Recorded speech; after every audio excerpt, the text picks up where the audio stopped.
IQ Smart Parent is made possible in part by the McCune Foundation and the Grable Foundation. Today's show is all about brain food because we're using food to get kids excited about learning science, technology, math, and engineering. Stop by a school garden to see how kids are learning science and supporting an important social cause with the vegetables they grow. Unearth tips to composting at home and find out how to make pizza with an oven powered by the sun. You're in for some delicious discoveries today. So stay with us because IQ Smart Parent starts right now.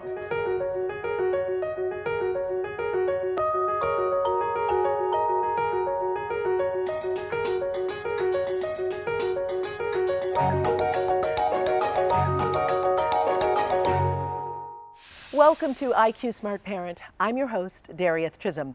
We're always eager to explore new ways to get kids excited about STEM, science, technology, engineering, and math.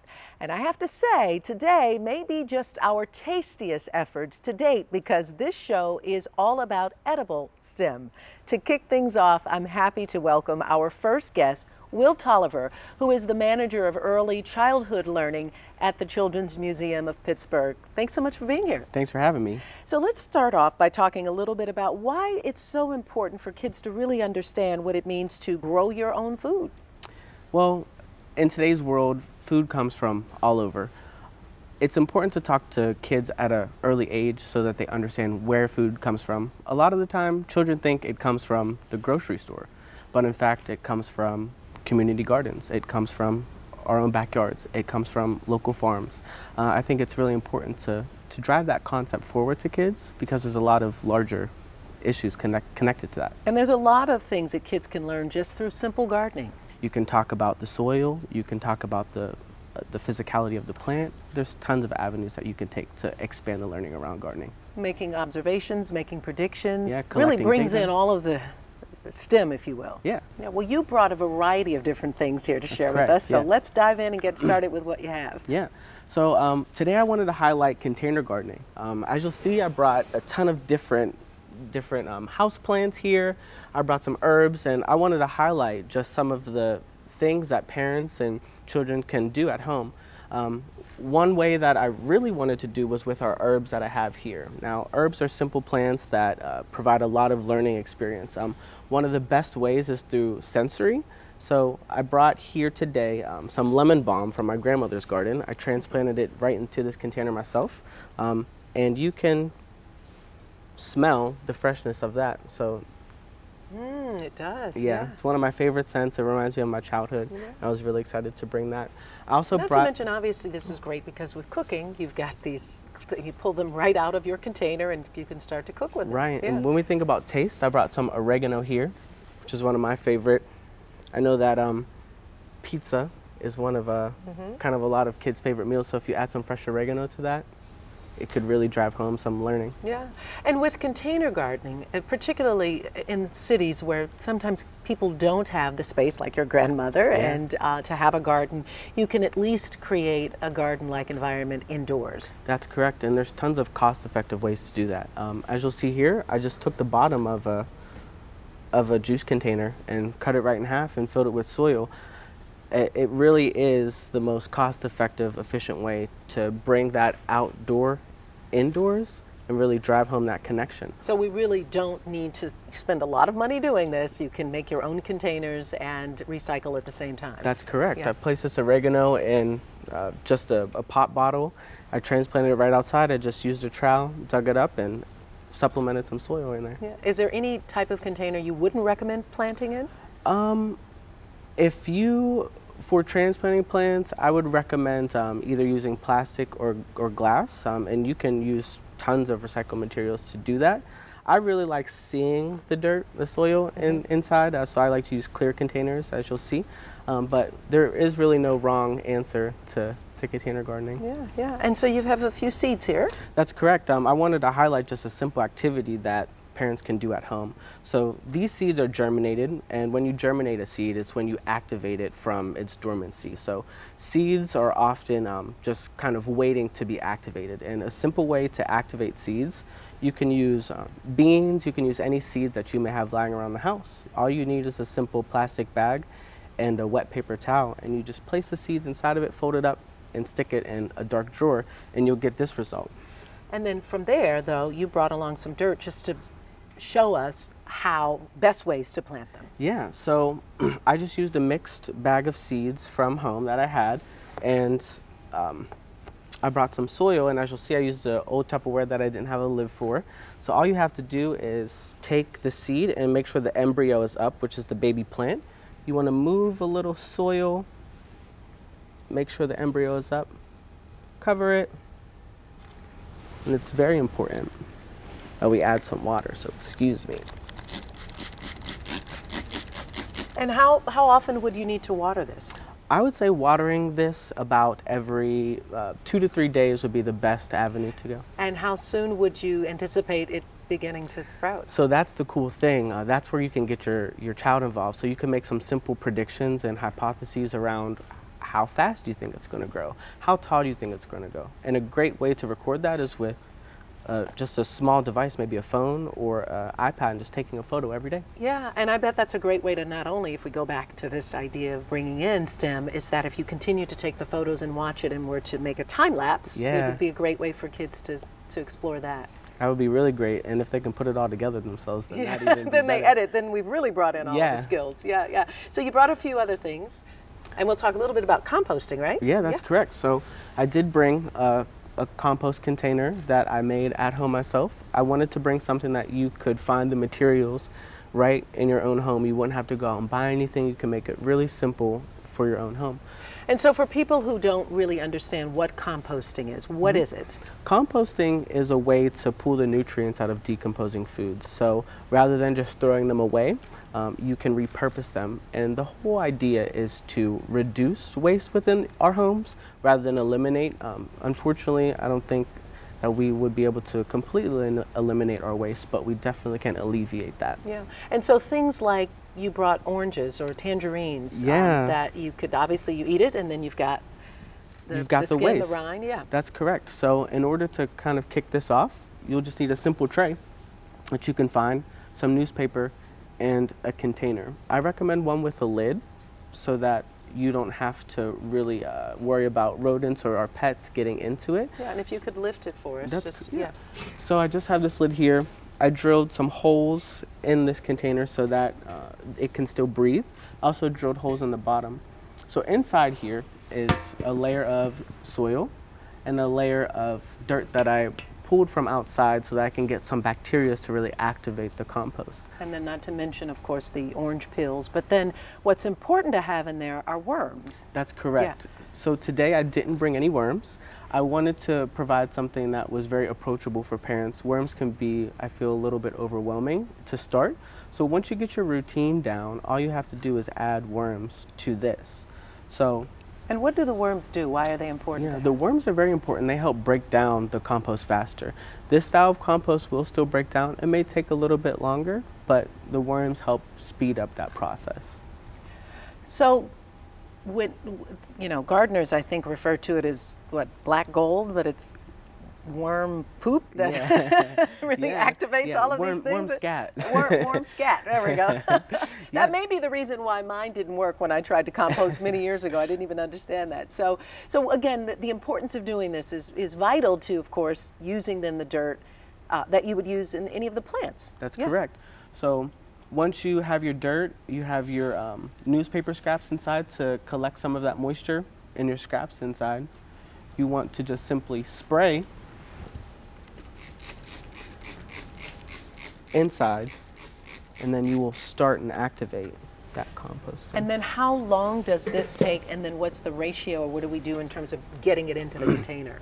Right, so this will take about 4 to 6 weeks to turn into compost. Now it's important to know that you do have to turn your compost, so there's a little bit of maintenance that goes along with it. You do have to turn it about every 4 weeks in order for that to happen. And now whenever you do get to that point and you want it to be here, you want to go for the crumbly stuff. You want to go for that soil and decomposed mix. So if you're seeing any slimy things or anything that's chunky, you want to mix it and wait a little bit longer. All you have to do is use a simple trowel and you can place it right on top. It's kind of like a fertilizer, a natural fertilizer. Right, for and the it's plant. a great way to get kids who like worms involved, right? Yeah. Great, wonderful. Well, Will, thanks so much for bringing all of this fascinating things to the studio and this great discussion. Thank you for having me. Great, great. Well, you may be used to seeing vegetable gardens in the backyards of people's homes, but they're also becoming more and more common in schools across the country. And studies show kids with a green thumb are growing everything from academic skills to knowledge about nutrition and even empathy and compassion. Check this out.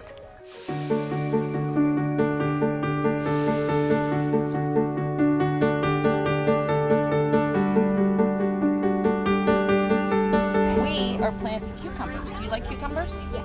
The latest trend in hands-on STEM is sowing the seeds of knowledge literally. Just a minute. And I want you to put your trowel in this way and pull the dirt toward you to make a nice deep hole. School gardens are sprouting up across the country, more than 7,000 of them, according to a recent school census from the U.S. Department of Agriculture. You see, it's very fragile. It's still a tiny baby. You're going to dig your hole right here, set that in, and then you're going to push the soil back around it. When I learned, you had your science book and you really didn't get your hands dirty for science, but this is a way that they can learn about different aspects of science and just kind of move beyond the walls of the classroom. First grade teacher Dawn Dowds started this garden at Lincoln Elementary School in the south suburbs of Pittsburgh, Pennsylvania. The process began with every student in the school planting seedlings in their classrooms. And that's what we're putting in the garden today and crossing our fingers. Pull the dirt toward you. Can you do that for me?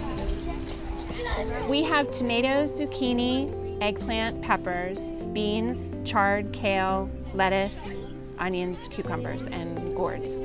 It's just that teachable moment that they're, blank slate. You're showing them how to dig and how to pour their soil and why you fertilize. We get to plant and how our world is changing by just plants and stuff. Because one little seed could make the whole entire earth change, and it's really cool how that's happening. Multiple studies show lessons that take root in a school garden blossom into big benefits for students.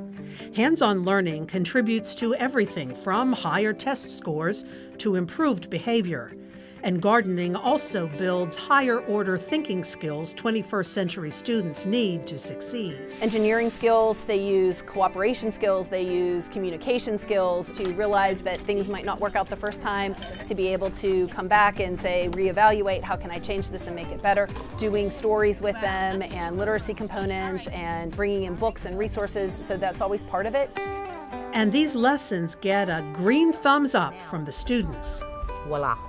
Yay! Thank you for gardening with me. This is different between sitting at a desk and reading a book because you actually do the activity instead of just reading, and you actually know what it feels like.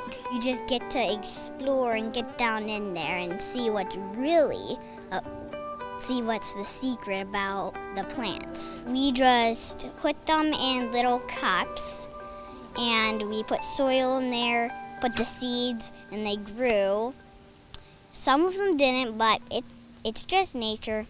Research done at Rutgers University also revealed school gardens give kids a chance to learn about relationships in the environment. If it rains while you're planting, it's good because rain is good for plants. You make a garden so the bees can pollinate and you have food to eat. You get to learn about what helps plants grow, what they have for food. In addition to learning about the science of plants, students learn about the danger of pests. You see one crawling toward me. Today, these baby praying mantises, raised in the classroom, are making their new home in the garden. They'll eat aphids and other bugs all summer long. Well, at least they're going out to nature now. But students gain more than just science skills in the garden. Multiple studies show plots like these spell good news for parents who want to promote healthy eating habits. We've done a lot of things with tasting the things that are in the garden and the experimentation of the kids being willing to try something that they grow, but aren't willing to try something if the parents put it on the plate. This student even says Brussels sprouts are his favorite vegetable.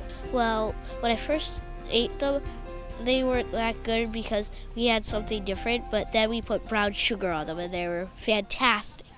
Researchers found students who participated in a garden-based nutrition program more than doubled their fruit and vegetable consumption.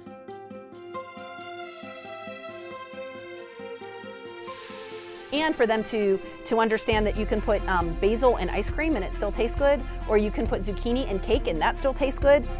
2 scoops, bud. We are just barely touched the surface of what that can be. If higher test scores and healthier eating habits aren't convincing enough, a Rutgers University study showed school gardens contribute to the social and emotional development of students too. At Lincoln Elementary, that takes the form of donating produce to a local food pantry. You're growing this and you're giving it to someone who can't get this. They can follow that, even at a young age. It's very fun to help people who can't afford food, to just plant it for them and then give it to them. Much of the food grown here ultimately ends up here at the South Hills Interfaith Movement, called STEM for short. We have 1,700 people that visit one of our 3 food pantries every month. Among that, there's 800 families, and 66% of those are children, and people leave here with about 60 pounds of food twice a month. The National Institutes of Health identified school gardens as one way to close the grocery gap for low-income families who can't afford or don't have access to fresh food. Of the 15 community gardens that donate to STEM, Lincoln Elementary contributes the most. Last year, they gave over 400 pounds of produce, and they're on track to donate even more with this season's harvest. I enjoy working a lot with the children in the community, and we call them our little philanthropists. That's good, James. It feels good for helping all the people that don't have food and money to buy it. When I know that I helped other people, it makes me really happy because I know that they needed things that I had a lot of. So when I give them to them, they have more. For me, I love to see the excitement of the kids. They're very excited about the garden. They're very excited about being part of something like this.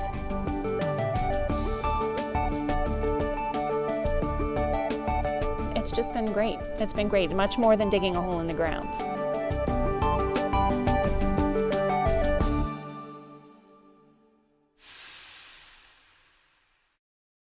Be sure to check out our website for more information about the benefits of gardening at home and at school.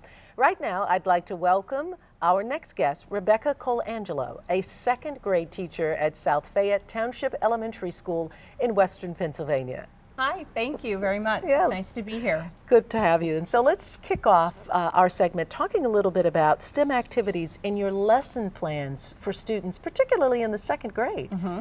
STEAM is very important to develop skills such as communication skills, problem solving skills, critical thinking skills, and just a love for science and the arts. So when we think about edible STEM or STEAM, since we've been talking about that on this show, let's dive into talking about how you're even using things like marshmallows and spaghetti to really recreate that for children. So when we do an activity such as this, I love to tell stories, and 2nd graders love to hear stories. So I make up a story about a teacher that I know, and her name is Miss Peculiar.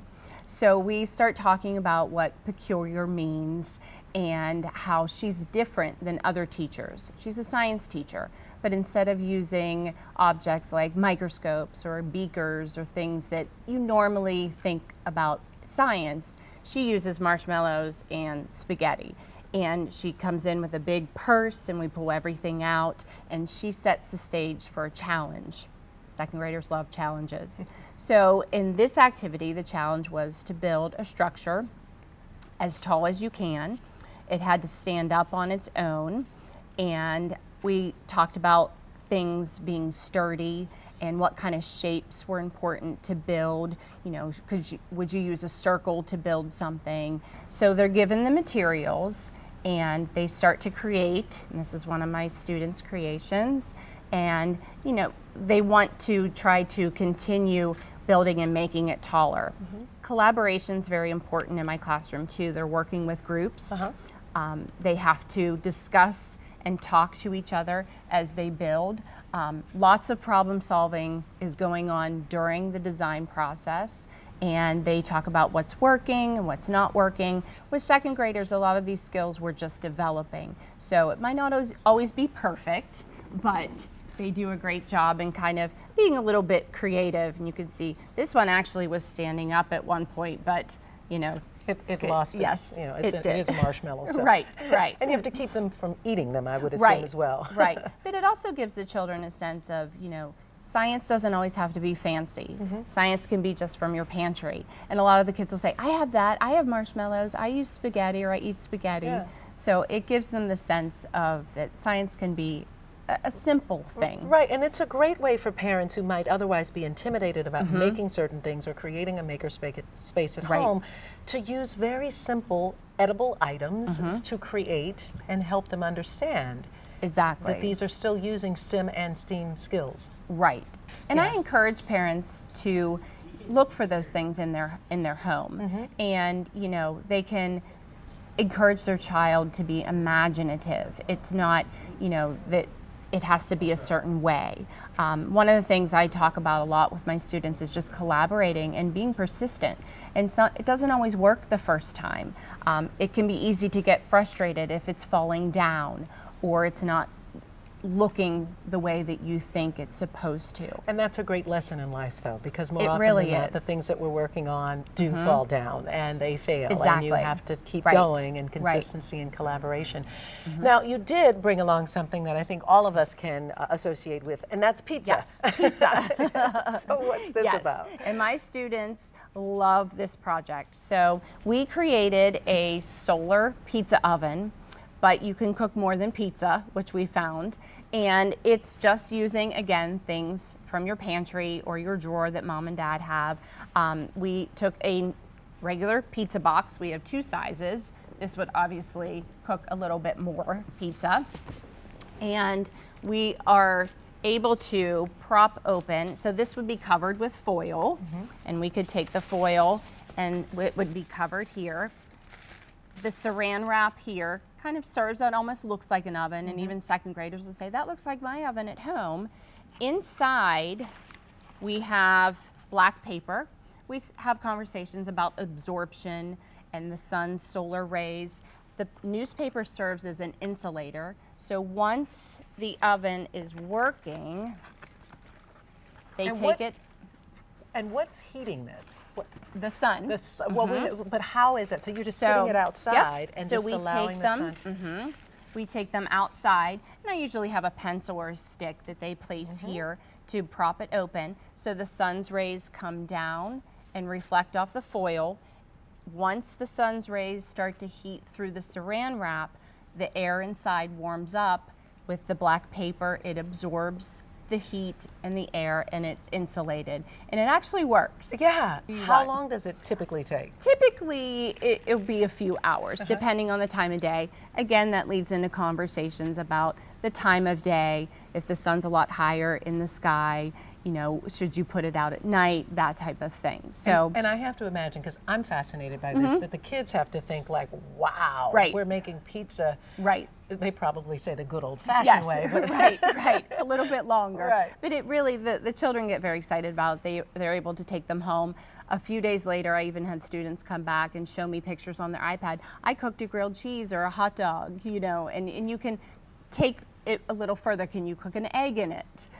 Yeah, and is it reusable? Do you have to start over, or can you No, use this you over and over again? can reuse it as much as you want. So again, items that you would find at your house or at your local pizza place. So it's a project that you do with the students, and obviously, because unless you start early in the day and you cook the pizza, they can see, but you start this and then you encourage them to go home. Yes. and do a Yes. project. Right, and report back. And report back. Yeah. And what have you heard from parents? What do they? Oh, they love it. Yeah. They really, really love it.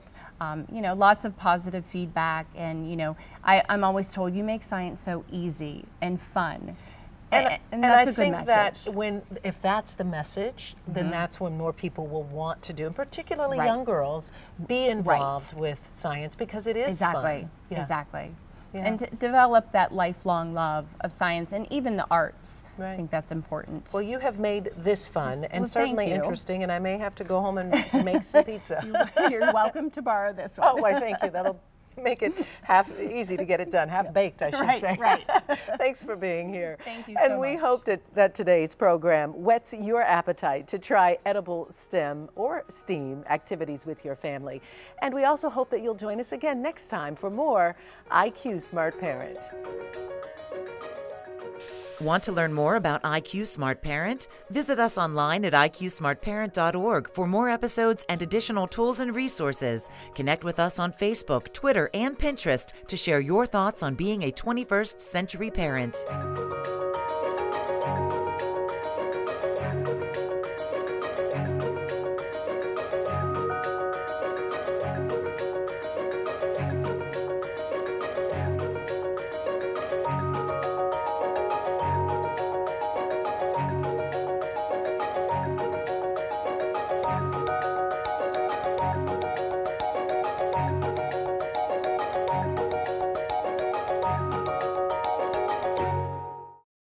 IQ Smart Parent is made possible in part by the McCune Foundation and the Grable Foundation.